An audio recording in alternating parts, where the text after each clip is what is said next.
लेकिन अगर लोगों को यह पता हो कि आपको पकड़ के पाबंदे सलासल कर दिया जाएगा मुल्क के सबसे बड़े लीडर को, फिर हाथ कांपेंगे और टांकें लर्जेंगी हर उस गासिब की, वो सिविल गासिब हो या फौजी गासिब हो। इस हकीकत को भी फरामोश न किया जाए कि पंजाब हमेशा सोया नहीं रहेगा। अगर पंजाब जाग गया और पूरी तरह जाग गया तो मैं आपकी खिदमत में अर्ज करना चाहता हूं, जो आज रेलेवेंट है वो इररेलेवेंट हो जाएंगे, चाहे वो हुक्मरान है, चाहे ऑपोजिशन में है, चाहे मुख्तलिफ तबकात हैं। जत्थों की सरपरस्ती बंद की जाए। यह सबक न दिया जाए कि जो घेराव करेगा उसके आगे रियासत सरे तस्लीम खम करेगी। कच्चे पेंचर लगा के भी यह मुल्क नहीं चलना। हुकूमत चल सकती है, मुल्क नहीं चल सकता। रियासत को खतरात लाहक हैं, भी अच्छी नहीं है। अब इसको गिरा दो, अब उसको ले आओ। ये टोटकों से और टोटों से हुकूमत नहीं चलनी। ऐसे नहीं रगड़े निकला करते। ऐसे जेलों में डालकर आप समझते हैं कि लोगों को तोड़ देंगे। कोई एक आदमी टूटा है? कोई नहीं टूटता। मुझे इमरान खान से कोई नफरत नहीं है, मेरा बड़ा ताल्लुक रहा है उनके साथ। कभी उनकी कुर्सी भी पड़ी हुई है, एक वक्त आएगा उसी कुर्सी पे बैठेंगे। वो भी एक सियासी हकीकत बन चुके हैं, मगर मछली पत्थर चाट के ही वापस आएगी। कि 5 लाख 10 लाख आदमी 22 करोड़ के मुल्क में रोड पे आ सकता है कौन? के लोग करोड़ों वोट देते हैं, लेकिन जब वक्त आता है तो लोग बाहर नहीं निकलते। पार्लियामेंट भी बार बार मार्ज़े वजूद में आती है, जंगल का कानून इसमें नाफिज है। अस्सलाम वालेकुम नाज़रीन कराम, आपको मुकम्मल वीडियो दिखाते हैं। साद रफ़ीक आज अपनी पार्टी और तमाम सियासी पार्टियों पर फट पड़े और पूरे मुल्क को तनबीह कर दी कि होश के नाखन लें। ख़ास तौर पर सियासी जमातें और स्टैब्लिशमेंट को कहा कि ये मुल्क के साथ क्या हो रहा है। खुदा रहा इस मुल्क के बारे में सोचें, इस मुल्क की आवाम के बारे में सोचें। कहीं ऐसा ना हो कि आवाम का पैमाना लबरेज हो जाए और वो सड़कों पर निकल आएँ। आप ये वीडियो देखिए, फिर इस पर डिटेल में बात करते हैं। मैं समझता हूं कागजों में आज़ाद हुआ था। आज़ादी पाकिस्तान के आम आदमी तक पहुंचने नहीं दी गई। और तीसरी सच्चाई यह है कि इस रियासत में जहां आइन भी मौजूद है, कवानीन भी मौजूद है, पार्लियामेंट भी बार बार मार्ज़े वजूद में आती है, जंगल का कानून इसमें नाफिज है। और रियासत को जंगल बनाया गया है।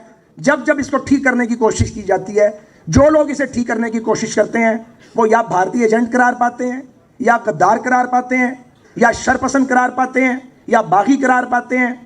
और फिर उनमें से बाज़ लोग पटरी से उतर भी जाते हैं, और वो पटरी से उतर के ऐसा नुकसान पहुंचाते हैं जो इर्रिपेयरेबल लॉस होता है, मगर फिर भी सबक नहीं सीखा गया। और यह भी सच है कि पाकिस्तान में नजरिया ज़रूरत उसकी बदरू अब भी घूम रही है। जैसे अयूब खान की बदरू अभी तक दफन नहीं हुई, नजरिया ज़रूरत की बदरू भी दफन नहीं हुई। ये बदरूहें जो हैं, इन्होंने पाकिस्तान का घेराव किया हुआ है। और उससे अगला कड़वा सच ये है कि पाकिस्तान की सियासी जमातें जो अपने आप को मुनज़्ज़म नहीं कर सकी और शाही सल्तनतों में तब्दील कर दी गई हैं, ये बड़ा कड़वा सच है।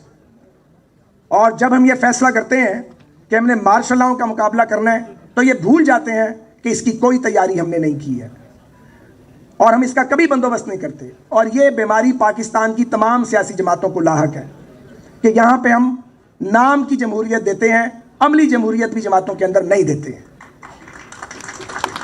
तो मैं ये समझता हूँ, बहुत लंबी बात नहीं करनी चाहिए, लेकिन मैं ये समझता हूँ कि अगर हमने पाकिस्तान को ट्रैक पे डालना है तो सबसे पहले पाकिस्तान की पॉलिटिकल पार्टीज को अपने आप को आम आदमी तक ले जाना पड़ेगा।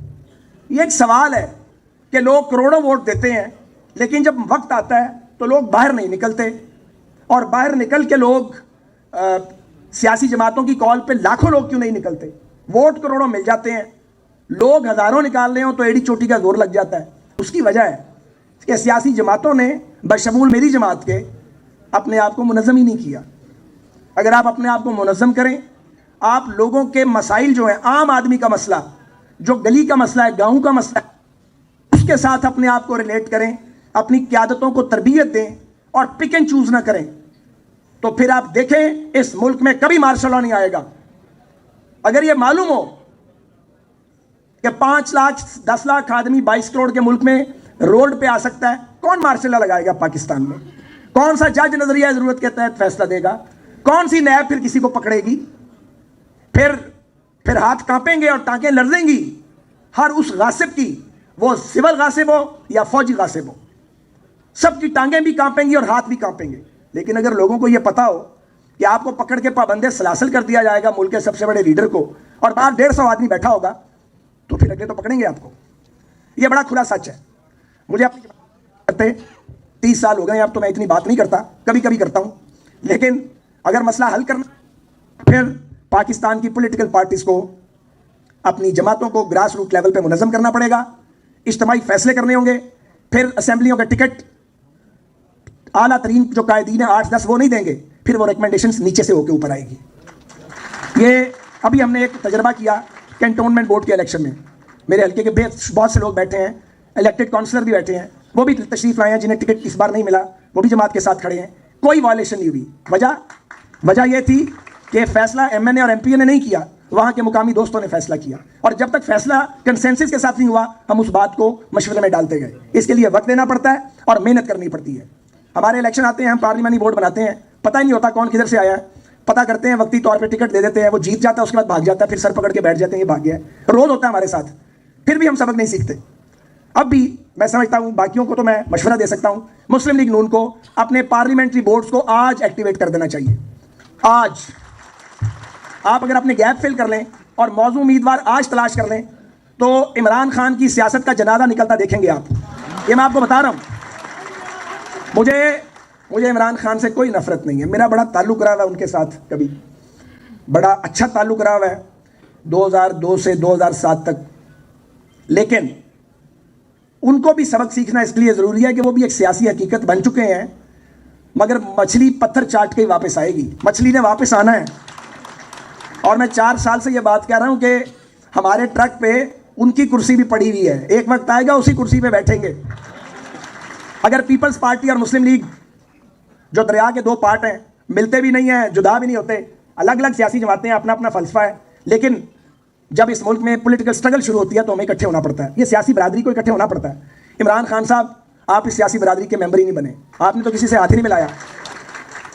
आपने तो आज सुबह एक तैनाती नैब लाहौर में करवाई है, ब्लेटेंट वायलेशन है रूल्स की, ब्लेटेंट। एक ग्रेड 22 के अफसर को उठाया पूरे पाकिस्तान से, तो रूल्स रिलैक्स किए हैं और उनको पहले डीजी नैब लगाया है और आज डीजी लाहौर पोस्ट कर दिया है, ताकि पीएमएलएन का जो बाकी अभी कोई अगर समझते हैं रगड़ा नहीं निकला, वो भी रगड़ा निकाला जाए। ऐसे नहीं रगड़े निकला करते, ऐसे जेलों में डालकर आप समझते हैं कि लोगों को तोड़ देंगे।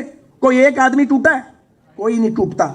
नाज़रीन इकराम, आपने वीडियो देखी, साद रफ़ीक अपनी पार्टी समेत तमाम सियासी पार्टियों पर फट पड़े और वाज़ेह तौर पर कह दिया कि अगर इस मुल्क के बारे में न सोचा गया तो अवाम खुद कुछ सोचने पर मजबूर हो जाएगी।